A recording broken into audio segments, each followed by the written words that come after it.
الله الرحمن الرحيم. الحمد لله رب العالمين، وأصلي وأسلم على سيدنا محمد وعلى إخوانه من النبيين وآله وصحابته أجمعين، وعنا ببركاتهم إلى يوم الدين. في غمر إخوة صلى الله عليه وسلم أرسل للناس كافة، بوهم بشر يدني الراوة دينك ديني يسرى،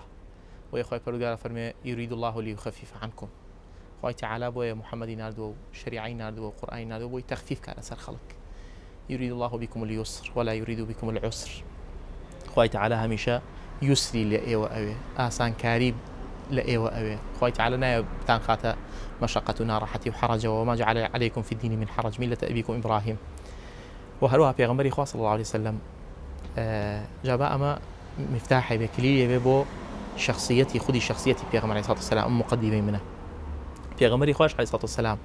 كاتيك كسيك يبيني زور زختي اختصر خوي أي فرمو عليكم بما واز بينا عليكم بما تطيقون، أويك لا تواناتها زيادة التكليف لخود مكة. وي قرآن فرمي كاتك باسي تكليف كات أفرميت لا يكلف الله نفسا إلا ما آتاها، أويك بيدراو. بويا بيغمبر صلى الله عليه وسلم أم سهولة يسرو آسانكاري بلاو كردوا بو أمتي بفعلي. مثلا باب زانين شخصية وإنسانيتي بيغمبر صلى الله عليه وسلم، مروفايتي بيغمبر عليه الصلاة والسلام شون معاملي كردوا بم يعني بم سهولته بم يسره. طبعا يسر رفق لهرشية كابي إلا زانه بيغمبر فرميه ما كان رفق في شيء إلا زانه، ومن تزع من شيء لا شانه. لما لو كاتك بيج مالو لمزجوت حبل جبينه في صلى الله عليه وسلم لبيني دو بايا فرمي ما هذا الحبل أم حبلة شيا؟ فرميان لزينبة، هي زينبة تشي بيكا يا والله زينب عبادتك كاتك هلاك به خوي في أجرته بو أوي نكبت يعني بو بال نكبت يعني بو يرانك شهر أواب مينته. في غمري إخوة صلى الله عليه وسلم فرموي لا يبنوا حبله كات عبادته كان كنشاطا به، فإذا فتر كتوشي فتور سعد بنوابه فليقعد بادانشه. أما إنسانيتي في غمبر عليه الصلاة والسلام أو قاعدة يسرو تخفيفي كدوبة كليلك بو جياني خوي صلى الله عليه وسلم. لما لوا عائشة أفرمي كنا نشرب مع النبي في إناء واحد وأنا حائض. أفرمي ليك جامع أو من أخوار دوا لقل بيغمبري خوايا كاتك جامع كم دا أنا كان يضع فمه على مكان فيه دم يخستسر أو شويني كمل لي أخواردته. وما إنسانيتي بيغمبر عليه الصلاة والسلام أما دربريني خوش ويستي وسوزة بو خيزانة ياما بيمان عيبة يسشتي وابكين بيمان عيبة أقر بيجي كين باسي كين بو لبروي مجتمع دور كوتوته لسنتي حقيقي بيغمبري إخوة صلى الله عليه وسلم نك دور كتو لسنة بلكو دور كتو لسيرة چونك السنة جاهة لقل سيرة من هميشا أم قصية أكم ألم إنسان بي سيرة خويني إنجاب شبه سنة تا سيرة وكنية وصوري بيغمبر نيتا برچاوتو ني خويني تو اقتدائي بينا كي ناتواني شبه سنة. السودة فرمي بعائشة موت داكي ما دارانا وبيغمبر لمالو چيه كرت. عائشة فرمي كان في طبعا أم حديثة بخاري ومسلمة كان في مهنة أهله هميشه يارمتي إميدا لقال إيشي شي ما نكرت بيغمر يارمتي أدين صلى الله عليه وسلم. فإذا حضرت الصلاة ذهب إلى الصلاة كاتك نيجبو كاتك بانجي فرمو إمي بجيشت الريبو مسقوت يعني لا فرمو ديكي مسلم إمام أحمد فرمي كنا نحدث ويحدثنا عائشة فرمي قسم عنا قالك بدو قصي لقالك دين فإذا حان وقت الصلاة ذهب كأنه لا يعرفنا الرجل تدروا كأنما كسينا أناسي صلى الله عليه وسلم. بويا آفرتو نيجي بيكو بستو ولا سر مرقة فرموي الصلاة وما ملكت أيمانكم نيجا كانتان آقاتان ليبي وملكي يمينيش. بويا بيغمبر صلى الله عليه وسلم هميشة فرميتي اتقوا الله في النساء فإنهن عوان عندكم ما مالي كردو لك الخيزاني خويا صلى الله عليه وسلم. بيغمبري خواوكو إنسانك وكو مروفي كاتي خفت خواردوكو عامة الناس چونك تخفيف بوجسته. أجب إنسان كاتێکە ئیسا فرمێسکێ نەڕژی بدەوێ بگریت خەریکی تانگە نەفەسەبی بەس فرمێسکەکە هەڵشێنی ئەو خەفەتەیە یەکسەر ئەڕەوێتەوە. پێغەمبەری خوا کاتێکە ئیبراهیمی کوڕی ساڵێک و 2 مانگە لە ڕوایەتەکە ساڵێک و 4 مانگە لە ڕوایەتەکە ساڵێک و 1 مانگە سێ ڕوایەتە ئەسەحیان ساڵێک و 2 مانگە کاتێکە وەفاتەکە ئیبراهیم عەبدوڕەحمانی کوڕی عەوف فەرموودەکە لە بوخاریایە ئەچێ بۆ لای ئەفەرمێ وأنت كذلك تۆیش فەرمووی إن القلب ليحزن وإن العين لتدمع ولا أقول إلا ما يرضي الرب وإنا لفراقك يا إبراهيم لمحزونون. هیچ ناڵێم دڵ خەفەتە خوا و چاو ئاوی پیاتە خوارەوە فرمێسکی پیاتە خوارەوە هیچیش ناڵم ئیلا شتێک ڕەزامەندی خوای لەگەڵ تیانە بێ بەڵام ئێمە بۆ فراقی تۆ ئەی ئیبراهیم ئێمە خەفەتبارین لە مەحزونون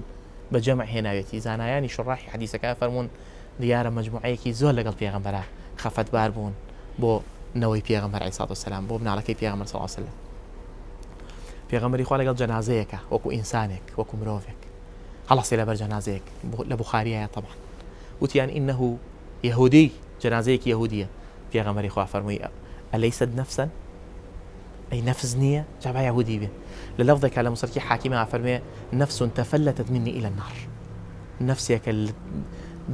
نمتواني بيقرم لمن رويبر ودوزخ بلام أوفر مدى وكو سند ضعفي كتيا فرمي كي بخاري فيما أليست نفسا أي نفس يقنية هصا ولا بر جنازة يهودية صلى الله عليه وسلم ما ملي جاوزنا ولا كومالكا وكو خلق أنا سيكري مالك فرمي أنا سلامك على بخارية طبعا سلامك على منالكان لا سلم على الصبية وتيان أو منالة شيء سلامي فرموي هكذا رأيت النبي سلم على الصبيان في غمر سلامي أدا دائما سلامي كل منالكان في غمر إخوة صلى الله عليه وسلم لقل باب شين برو توبة الصحابة شني في خوش وكم روفك كعب كري مالك لو سيانيك سورة توبة سيانك وعلى الثلاث الذين خلفوا حتى ضاقت بهم الأرض بما رحبت وضاقت عليهم أنفسهم وظنوا أن لا ملجأ من الله إلا إليه فنجارش أو ما يوكسي لقل عناكر جنكيجي لقل يعني أخو فرماني بيغمبر عليه الصلاة والسلام كعب كري مالك كاتك التوبة كي قبولك أخوة وأخوة آياتي لسردها زينة أفرمي سلمت على النبي سلام كله في غمري إخوة صلى الله عليه وسلم يبرق كلمة يبرق يعني أدروشاية ودمشاي في غمر صلى الله عليه وسلم كأنه القمر كعب لو يوالله لخوشي توبة كيمن في غمر إخوة مانجوابو أدروشاية وصلى الله عليه وسلم في خوشبو هستو سوزي درب الريوة إنسانكي زور سادبو عليه الصلاة والسلام شنها خلق هاتونة مجلسينان ناسيو تيانا أيكم محمد كوامتان محمد صلى الله عليه وسلم بقرا صحابة كش خطربون بقرا صحابة جريان جوان تربو بقرا صحابة چەند جار لەسەر حەسیر پاڵەکە و صلی الله عليه وسلم ڕاکشا ئاسەواری حەسیرەکە لە سەفحەی پێغەمبەر لە لای پێغەمبەردا دەچوو عومەڕی فەرموو ئەی پێغەمبەری خوا وا نابێ سەیری کیسرا و قەیسەرکە فەرمووی لەهم الدنیا ولنا الآخرة بەدوو قسە کۆتایی پێێنە دنیا بۆ ئەوان و ئاخرەت بۆ ئێمە ئەمە ئەوە ناگەیەنێ کە بڵێن ئێمە ژواز لە دنیا بێنین نە پێغەمبەر مەبەستی ئەوە نییە مەبەستی ئەوەیە ئەو شتە ئەوە نییە تۆ ئیسە خۆتی پێوە مەشغوڵکەی أو مشكلة نية خطية كدر كي مشكلة في غمر صلى الله عليه وسلم لقال أسيرة كان قد سي حكمية أسيرة فقه إسلامية قد لقال أويان أبو عليه الصلاة والسلام أسير كوجه عليه الصلاة والسلام أسيرة كان ينادو توجتي هل أسيرة دكس دمنا لي إيمة فيرك أبو خوي برواته خوي أكل بدور روش فيرتا كدن توبو خد آزادي خوي أكل بيكسل كيف خد في غمر صلى الله عليه وسلم لقال لحربة هرش سريك ينارت هرج مجموعة لجنيكي دركرت هرج مجموعيكي دركر بو يعني بو شربة يعني بو بداياتي شربة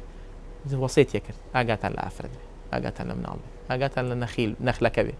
أو دار خرمانة دار نبر آمان وإنك لعلى خلق عظيم كأنما خلق دابيك أخلاق والروج دابيك في غمر لسلوء أويه يعني في غمر لسلوء هم الروج تكانوا ويك خرج يفرمي إنما بعث ليتمم صالح الأخلاق يعني مكارم الأخلاق من يراهم بو أوي أخلاق جوانا كان طوعو كم كواتا أخلاق هلا آدم وهبوه والله دين وآين ومحمد هاتون عليه الصلاة والسلام وي تكميليكن وي باشترو شاكترو باكترو قورة تريكن في غمر إخوة صلى الله عليه وسلم لقى الحيوانة لقى الأعجلة اتقوا الله في هذه البهائم بەباشی سواریان بن بۆ باشی مامەڵەیان لەگەڵا بکەن ئاگاتان لە خوا بخوێننەوە لەم ئاژەڵانەیە یعنی وا مەزانن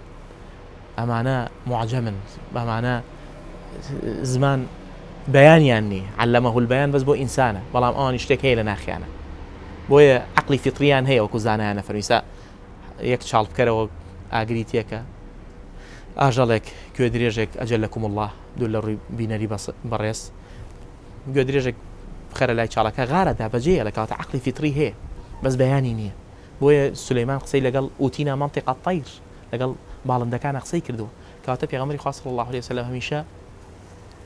وصيتي كردوك اتقوا الله في هذه البهائم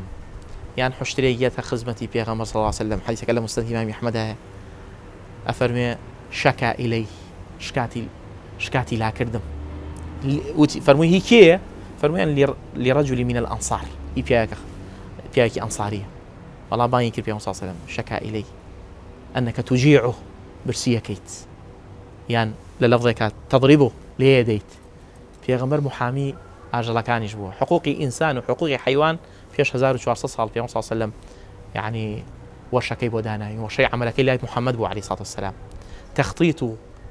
پلانەکەی لای پێغەمبەر بوو عەلەیهی سڵات وەسەلام لە هەموو جانیبێکە لە جوانبی حیاتە پێغەمبەر صلی سلم باعێکی طویلی هەیە حتى قبل البعثة قبل النبوة پێغەمبەر هەر مرۆڤێکی کامل بووە صلی الله عليه وسلم بۆیە لقب لێنراوە بالصادق الأمين ئەو صادقەی کە هەمیشە کاتێکە بێباوەڕەکان کافرەکان مشتێکەکان چەنە ڕقیان لە پێغەمبەر بووە بەڵام لەگەڵەوەیژا هیوا بۆ قسەی لەگەڵا نەکردووە توێتی بەس ئەمانەتێکمە باشم لای محەممەد هەڵیگرم ئەمانەت بەس محەممەد شایستەیەوەی ئەمانەتی لادانی ئەی پارێزێ بچووکە پێغەمبەر صلی الله عليه وسلم کاتێکە ڕازیە فەرمی ڕازی بەڕەحمەتی وفاتی 606 هیجریە ئەفەرمێ کاتێکە خوا ئەفەرمێ والذين هم لأماناتهم وعدهم راعون ئەفەرمێت حەزەکە ئومەتەکەی وەک پێغەمبەرەکەی بێ چکە پێغەمبەرەکەی پێشەوەی ئەمایەتە دابەزێنێ و پێشەوەی بێ پێغەمبەر هەر ئەمین بووە صلی الله عليه وسلم فپێغەمبەری خوا صلی الله عليه وسلم کاتێک عەلی کوڕی ئەبی طالب دانێ لە جێگەی خۆیان و سەفەرەکات هیجرەتەکە کۆچەکە تۆ بڵێ یعنی عەلی کوڕی ئەبی طالبی لا هیچ بوو بێ حاشاه صلی الله عليه وسلم عەلی کوڕی ئەبی طالب ئیمڕۆ ئیمانی هێنا پێغەمبەر صلی الله عليه وسلم بەیانی علی کوڕی ئەبی طالب ئیمانی هێنا هەندێک لە ئەهلی سیرە فەرموون پێغەمبەر صلی الله عليه وسلم نیوەڕۆ بووە پێغەمبەر لای بەیانەکەی بووە پێغەمبەر شەوەکەی ئیمامی علی ئیسلام بووە ئەو نزیکی پێغەمبەر بوو عەلەیهی سڵات وەسەلام تۆ بڵێ پێغەمبەر هیچ قیمەتێکی بۆ ئیمامی علی دانەبێ لە جێی خۆیان نەخێن کاتێک کە ئیمامی علی دانێ پێغەمبەری خوا صلی الله عليه وسلم بۆ ئەوی ئەمانەتەکان بگەڕێنێتەوە بۆ کافرەکان چونکە ئەمانەتێکی زۆری لا بوو ئەو کۆچکای ئەمانەتانە کێ بیگەڕێنێتەوە فبۆیە پێغەمبەر صلی الله عليه وسلم ئەگەر دیراسەی من لەم کەناڵە مبارەکەی ئێوە نصیحەتی خۆم و هەموو بینەرێکەکەم کە هەموو ساڵێک کتێبێکی سیرەی پێغەمبەر خوێنینەوە عەلەیهی سڵات وەسەلام بۆی شەخسیەتمان تۆزێ ئین لەم تەکن مع الرسول نفسه فكن مع نفسه لەگەڵ ئەنفاسی پێغەمبەر عەلەیهی سڵات وەسەلام لەگەڵ مامەڵەی پێغەمبەر بین لەگەڵ تەسەڕوفاتی پێغەمبەر بین لەگەڵ معاملەی پێغەمبەر بین ئەوانە هەمووی بەرجەستەکەین بۆ ئەوەی شخصێکی باشمان لێ دەرچێت دراوسەیەکی باش دەرچین بۆی کەسێکی شیاو بین لە مجتەمەعێکا مجتەمەعەکەمان بێ بە مجتەمەعێکی شیاو چونکە مجتەمەع خەڵکە ئەیکابێ بە کۆمەڵگا من و خەڵک و کەوس و ناس و هەتا بین بە ئومەتێک صلى الله على سيدنا محمد وعلى آله وصحبه أجمعين.